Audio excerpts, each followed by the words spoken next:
Well, hello everybody and welcome to this week's Your Manchester. Here we are, everybody. We're somewhere special today, aren't we? Do you know what? This feels like our home, our spiritual home. It's gorgeous. This is where we should always be each week. We're at the new Adelphi Theatre and it's blooming amazing. It's very glamorous, isn't it? Absolutely, and it's great to be in the company of these fine people because we're going to find out just what happens in this amazing building. So, let's meet and greet who we've got with us, shall we? Introduce yourselves, please. Yeah, hello, Your Manchester. I'm Nikki Woods and I'm the Artistic Director of the new Adelphi Theatre and Studio. I'm Mark Fox. I'm the venue manager of the new Adelphi Theatre and Studio. And I'm Ash Copp, and that rhymes. I'm front of house and audience development for the new Adelphi Theatre and Studio. See, I feel like we should have had you on the stage doing that kind of in like a chorus line state and then bowing and we could all go. I mean, harmony. We're behind the scenes. We do the planning. We leave the performing to people like yourself. And there's a lot of planning going on at the moment because it seems to be going from strength to strength to strength. Yeah. And it's not even been open that long, has it? Well, we had a launch this time last year. December the 1st. December the 1st, you see, they're experts. So we had a big launch, huge performance by Jim Cartwright and special guests. And from then we've sort of launched a programme of seasonal work, so plays, music, performance, new writing, comedy, student work as well. So we're really kind of mindful of putting a lot of the student work in a programme alongside professional work as well, so they can see their work and sort of aspire to great heights. Well, so we're in the new Adelphi building, and the new Adelphi building is part of the University of Salford, so we're on Peel Park campus. We've got a nice park off to stage left somewhere. Yeah. I don't know. Yeah. You don't need to know about Oh, no, it's over there somewhere. It's over there. And then we've got we've got the Arts Gallery, Manchester Art Gallery, and we've got Peel Building. So we're right in the heart of University of Salford, really. And when you did your launch, you had quite a few high-profile names, didn't you, for the launch night? Yeah. You talked about Jim Cartwright then. Yeah. I mean, obviously he's the man behind such great things like Two, Yeah. Road. Little Voice. Yeah, He was in 2 weeks ago Yeah, 2 with weeks Jane ago. Horrocks. Wow. I met Jane Horrocks. We all met Jane Horrocks. It was so She's lovely. exciting. She's really, And it really was good. sold Time to out. call a bubble. Yeah, it did. But actually what was really interesting about that was so we're trying to launch a conversation with Jim and either actors or writers or directors. And of course he'd worked really closely with Jane on The Rise and Fall of Little Voice. So she came in and what was great was just seeing that rich history between both of them. Is that what you're trying to do as well, kind of put homegrown talent into the theatre as well as getting some great production? Yeah, so I think we've got quite a huge reach. There's quite a sort of, I think it's an interesting demand on a theatre like this that's primarily in an education environment, but it's also in the heart of Salford, you know, just across the way there's sort of, you know, residential areas. So it's about how do we, it's not about saying, hey, come to our theatre. It's about us trying to find out what local communities want. Now, we are here with theatre royalty. Oh. The guy who's behind such amazing plays as Road, Two, or The Rise and Fall of Little Voice. There's one about a slag's deodorant. That's what's it. Won't mention that. No. That's from my Noel Coward-inspired days. Jim, it's so great, Jim Cartwright. We've got him here in the house at the new Adelphi building. It seems really fitting to have you here. Oh, well, it's lovely to be here. Fantastic. Really great to meet you and to be here in the wonderful Salford Uni. I know, and it's amazing, though, to have somebody like you on board and doing collaborations with the students and kind of the theatre itself. How did that happen? Now you're asking. I've just got talking to Francis Piper, who's Force of Nature, who runs the drama department here. I'm talking about wanting a space to form a company, a northern company, and also about, as you introduced me to what was going on at Salford, I said I'd love to get involved, and it just kind of went from there really. And now I'm involved with the university, and we did this fantastic thing here. We did a launch last year of the Jim Cartwright Company in collaboration with the Adelphi Theatre, and we had a fantastic, we had Sue Johnson and Bev Callard and fabulous turnout of people. There were people queuing up who couldn't make it due to film commitments and that, fantastic people the support from around the country for what we were doing is amazing. You know, so that's what's happening in terms of what of people believing in Salford and believing in the North, and we were on a campaign really to get northern actors and working class actors as well into the theatre, because it's closed off got a little bit elitist, you know, now. You know, it's a little bit, so we're part of a revolution, really. Now you're part of it too. Yeah, exactly. Yeah. And it's a shame because there is so much raw talent out there. And I'm with you with the elitist thing, because you've got your drama schools that you have to spend a fortune to kind of, you know, you have to be from certain kind of wealthy family to get to go there. And we know there's some amazing people that we've got. You just touched on a few names there, like Sue Johnson. Oh, yeah. But so tell us a little bit about your company then that you've started.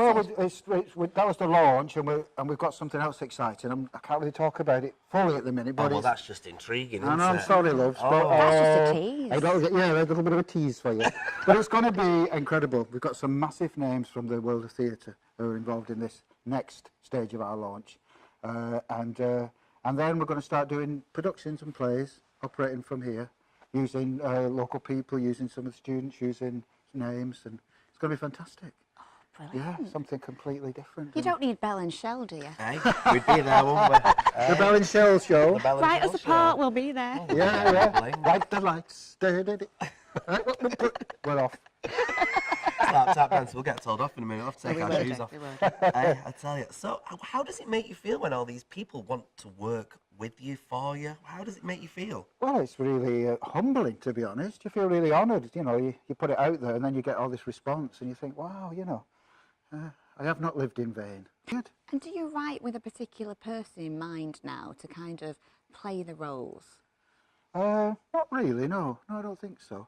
Though saying that, The Rise and Fall of Little Voice, which is one of my plays, was I wrote it with Jane Horrocks in mind, because I knew that she could do impressions, and I knew what she was like, and so I wrote it kind of with that in mind. And she was fabulous. I mean, her garland, incredible. Yeah. She can give you a Judy, all right. Absolutely. Well, you can give us a Judy, can't you? Hey. Yes, as she is now. I can give you a punching, Judy. So what advice would you give to kind of any aspiring actors from Salford, Manchester, from the north, really, to get themselves going, and indeed any writers? Yeah, I mean, I just say believe in yourself 100%, and believe in our voice that we've got up here and our spirit that we've got up here. What's that coming over the hill? It's the Northerners. It's the Northerners. And that stuff, Jim, that you're doing next year, you know that project. Yeah. You're still not going to tell us, are you? No, I'm sorry. Nice try, though. No, it's a cliffhanger. You'll have to come along. You have to keep attuned. When do you think we'll be able to find out about what's coming next, then? Oh, they won't leave it alone, will they? Oh, blimey. Well, pretty soon. It's cooking at the moment. Cooking. Well, do you know what? It's just another excuse to spend time with you, Jim. Aww. So, what about we make a date for, in a couple of months' time? Okay, Me, sounds you, good to and me. well, we'll have to invite Belle. won't we, Yeah, as me, well? you and Belle. Why not? Fabulous, and we Do can me. talk parts as well, can't we? Yeah. Those two parts. He's Oh, gonna the write parts for us. and the... Right, I see, yeah. Yeah, I'll have more lines than she will. Yeah, of course, Oh, yeah. I can't remember where I was yesterday, never mind the line. Honestly, it's fine. Well, thank you very much for your time. Oh, thank you. It's been a pleasure. Lovely. Wonderful, Mr. Jim Cartwright. Yeah, thank you very much. Thank you. That was absolutely fantastic. I mean, we amazing. got to go in places that you don't really get to go unless you're an actor. Well, we're very lucky, aren't we? I mean, take even this week. This week alone, I got to go backstage at the Lowry to meet Mathew Kelly. Remember from Stars in the Of Night? course I do, and you bet. Yeah?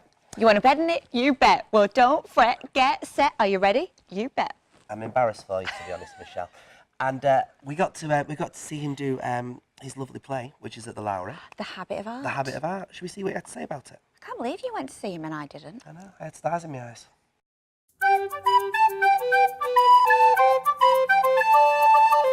So here we are then in the dressing room of the Habit of Art, as I've called it, because I've been calling it all sorts. Honestly, it's tricky. And look who we're here with, everybody. Look, introduce yourself. Yeah, I'm Mathew. I'm David. You're proper and everything, isn't it, eh? Are you looking forward to tonight? Yeah, because I love playing Manchester, because I'm a Manchester You're boy. Urmston, isn't it? How did you know that? Oh, I've done my research. Oh, you haven't, yeah? I've done my research, yeah. I love coming to I really love it. And I used to hate it, because I'm from here. Yeah. I used to think, oh, blimey, if I go back to Manchester, they'll know all my tricks and I'll get found out. But in actual fact, what happens is, you come back to Manchester, and they want you to do well. Yes. Because you're local. Because you're local, you know, and they're kind and generous. You know that north-south divide we're always talking about? Yeah. You can really tell it up here. David, tell them about the play, otherwise I'll be... Oh, Tell us about it. What's it about? Alan Bennett wrote it, and, you know, he's always good for a laugh, as well as everything else. And it's about a meeting which Bennett imagines between the poet Auden and the composer Benjamin Britten, which never actually took place. I mean, they worked together when they were young men, but then they fell out, and they didn't have anything to do with each other again. But Bennett has imagined that they meet up in later life, and you take it from there. But it's a play where we're actually doing a play. Is that right? It's a play within a play. And how are you coping with the energy of repeating and doing it all over and over again? Well, you get energy by going to different places, you know, because it's a different bunch of people, it's a different space, so you get it like that. It's actually easier to get the energy on something like this than if you're just playing one theatre for, say, 6 months at a time, which we've both done. But you do need a lot of energy because we're all on stage the whole time. Yeah, non-stop is it? We never leave the stage. Wow. And my character never stops talking, yammering on the whole time. I bet that's difficult. I know. Well, what, for me? Yeah, you said that with a look in your eye. I did. Mrs. Kelly will be yammering on that again. And a lot of people, I think, until you did Mice and Men, didn't realise that you started off trained as an actor. Acting was your first thing, wasn't it? Yes, it was. Because you became Mr. Saturday Night, didn't you? That's right. Well, you see, because you get, I mean, in those days, the Saturday night thing, we used to be seeing there were up to 18, 20 million people in half an hour on a Saturday night. And if you got that number doing this play, we'd have to be in this theatre twice nightly for the next 70 years. Well, the thing is, you see, the whole time I was doing that Saturday night stuff, I was out every year in the provinces doing plays in theatres like this, you know. So when you finally come to go, right, I'm not going to do the shiny black floor shows on a Saturday night. I'll start doing the acting again. I'll go back to the acting. People go, oh, I didn't know you could do that. I said, well, I'm not surprised. I've been practising in private for the last 20 years. Oh, dear. Well, thank you very much for your time. Oh, but Linda, thanks very much for the polos. Oh, have another Rolos. One. Have another Rolo, go on. Oh, I'll have another one. I'm supposed to be on a diet, you know. Mind you, I have been for the past 10 years, so... Yeah, now do your end bit. Well, I'll do my end bit now. So make sure you get down to the Lowry to watch A Habit of Art. It's set to be wonderful. We're going to watch it and see how wonderful it is and let you know exactly what it's about. But if you are around and you can get to Salford, get to watch The Habit of Art. Thank you very much. Well, thank you very much. That was lovely. Yeah, but don't worry, we are back for more fun at the new Adelphi Theatre on Tuesday. Yeah, but where's it on? The only place you can find it is... Your Manchester. So, do we get behind the scenes? Yeah, so we're going to take you on a secret backstage tour. Oh, let's have a little look. So, this is our famous dressing rooms where stars such as Jason Manford, Peter Kay have been. You know, they're as glamorous as you'd expected. No, these are the dressing rooms. I'll take you into a toilet in a minute. This is where we get really posh. So we've got toilet and showers. Oh, I'll just have a check in here. Where's your light? Oh, it's Come in here with me. Come on, let's check the shower out proper and everything. Yeah, I think there's room for two. It might be a little bit of a squeeze, but there's no squeeze. So anyway, I'll put that away.